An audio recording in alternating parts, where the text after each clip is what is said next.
Good morning and thank you for joining us on this Wednesday's edition of the Breakfast Rundown on TV1. I'm Therunee Karunaratne and as always we're coming to you live from our Newsfirst studios here in Colombo. This morning too, we're ready to bring to you details of all the top stories from here at home and around the world. Do stay tuned with us right throughout for the news in detail. As always, we start off with news here at home. The second reading debate on the Samurdhi Reform Bill is scheduled to take place in Parliament today.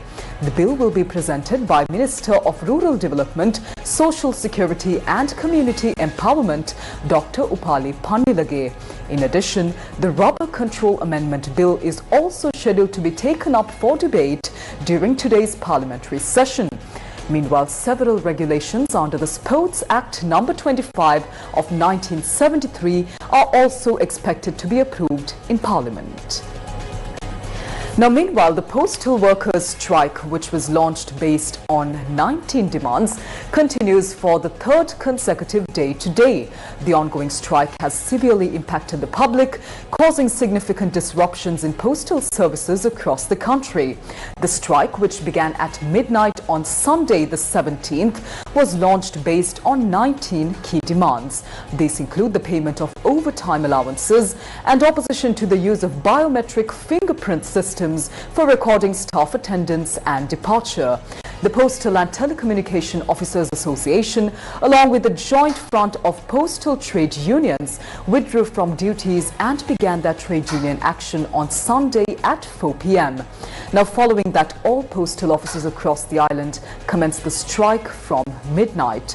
A total of 23 trade unions have joined the strike, including the United National Postal Employees Union, the Sri Lanka Independent Postal and Telecommunication Public Service Union, United Postal and Telecommunication Officers Union, Sri Lanka Independent Postal Services Union and the Sri Lanka Postal Workers Front.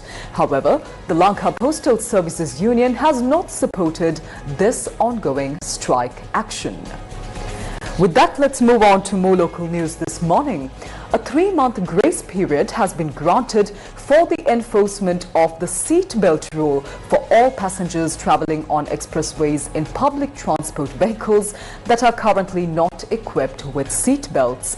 Chairman of the National Council for Road Safety Sri Lanka, Manjula Kularatne, says that this grace period has been provided in order to allow time for the installation of seatbelts in such vehicles. Now, once this grace period ends, all passengers in public transport will be required to wear seatbelts while travelling on expressways as part of the new safety regulations. Meanwhile, the Department of Prisons has launched a comprehensive investigation following the discovery of a cyanide vial during a search at the Angunakula Palace prison. Officials revealed that the cyanide was in the possession of Tharindu Madhusankar, a close associate of drug kingpin Kudu Salindu. Preliminary suspicions suggest that the cyanide may have been smuggled into the prison with the intention of killing Commando Kavishka Kumara. Prison spokesman Jagat Veerasinghe says that the vial will be referred to the government analyst for further examination. Now, the Ministry of Education has announced that individuals holding education degrees that do not meet the required standards will no longer be recruited into the teaching service. Deputy Minister of Education, Dr. Madhura Senviratne, says that a special committee has been appointed to evaluate the standards of education degrees offered by private universities. He emphasized that only degrees meeting national standards would be considered valid for teacher appointments in the future. Meanwhile, the government has decided to construct 100 new telecommunication towers to improve connectivity in areas with poor mobile and communication coverage. The project will be implemented under the Gamata Sannivedana or Connectivity to Villages initiative. According to the plan, the Telecommunication Regulatory Commission of Sri Lanka, or TRCSL, will bear 75% of the cost for constructing each tower. Deputy Minister of Digital Economy, Eranga Veeraratne, says that the primary goal of this initiative is to eliminate communication barriers in regions with weak connectivity, including rural areas. The Newsfirst spiritual pavilion set up near the Nallur Sivaguru Adinam will be open for its second consecutive day today as part of the annual festival of the Nallur Kandaswamy temple. The pavilion will be open for 3 days and will showcase a variety of cultural activities. The Newsfirst spiritual pavilion near the Nallur Sivaguru Adinam was declared open by Shevan Daniel, Group Director of the Capital Maharaja Group. Screen tests and voice tests will be conducted to provide aspiring young newsreaders with a platform to showcase their talents.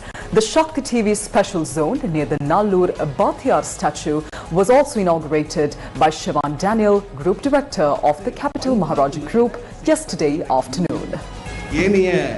பண்பாட்டு நோக்கி வருகின்ற ஒலியை நாங்கள் இங்கிருந்து கேட்கின்றோம்.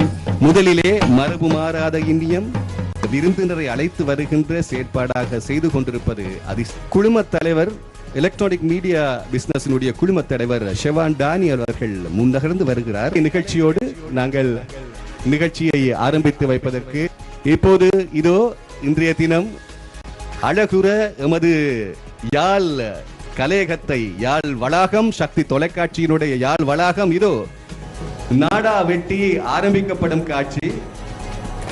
Let's move on to our weather forecast for today. The Met Department says that a few showers may occur in the western and Sabaragamo provinces and in the Kandy, Nuwara Eliya, Gaul and Mathura districts. Mainly fair weather will prevail over elsewhere of the island. Fairly strong winds of about 30 to 40 kilometers per hour can be expected at times over the western slopes of the central hills. Meanwhile, issuing a warm weather advisory, the Met Department says that the heat index or the temperature felt on human body is likely to increase up to caution level at some places in the eastern and north central provinces and in the Hambantota, Monaragala, Baunia, Mulathu and Kilinochchi districts. Coming up next is your international news for this morning.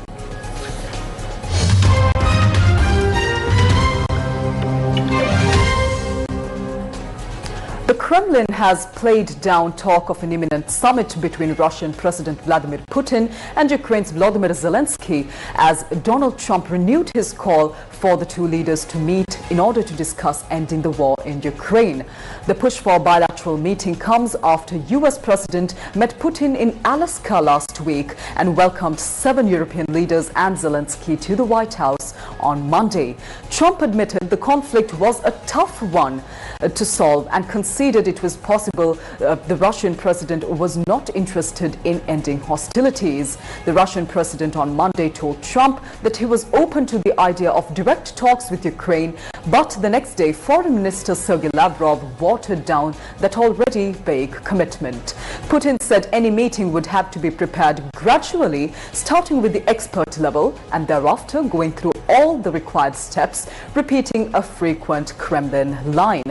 On Tuesday, it was reported that Putin had suggested to Trump that Zelensky could travel to Moscow for talks, something Ukraine was never likely to accept. The proposal may have been Russia's way of putting forward an option so far-fetched Kyiv could not possibly have agreed to it. Now on Tuesday, Trump said the US was willing to help the Europeans by air if they provided boots on the ground in Ukraine in the event of a ceasefire or peace deal, although he ruled out deploying US troops. The US president, however, did not go into specifics of whether such air support may entail intelligence or the use of fighter jets and warplanes. While Trump's commitments remain vague, the France and UK-led coalition of the willing said it had been working to firm up plans for a reassurance force that could be sent to Ukraine if hostilities end. After a virtual meeting of the group on Tuesday, a Downing Street spokesperson said the group would meet US counterparts in the coming days to further strengthen plans to deliver robust security guarantees. Now, following his summit with Putin and the latest talks with Zelensky, Trump now appears to think direct talks between Ukraine and Russia could bring a peace deal closer, although he acknowledged there had been tremendous bad blood between the two leaders. The last time they met was in 2019. Since then, Moscow's war in Kiev has resulted in tens of thousands of casualties as well as widespread destruction and ongoing aerial attacks on civilian targets. Let's move on to more international news this morning. Chinese Foreign Minister Wang Yi has commenced an official visit to Pakistan following his diplomatic visit to India. During the Pakistan visit, the sixth round of high-level bilateral talks between the foreign ministers of China and Pakistan is scheduled to take place. Representing Pakistan at the talks will be Deputy Prime Minister and Foreign Minister Ishaq Dar. Meanwhile, Wang Yi met with Indian Prime Minister Narendra Modi yesterday during his visit to India. During the meeting, Prime Minister Modi reportedly stated that there had been stable progress in India-China relations in the recent times.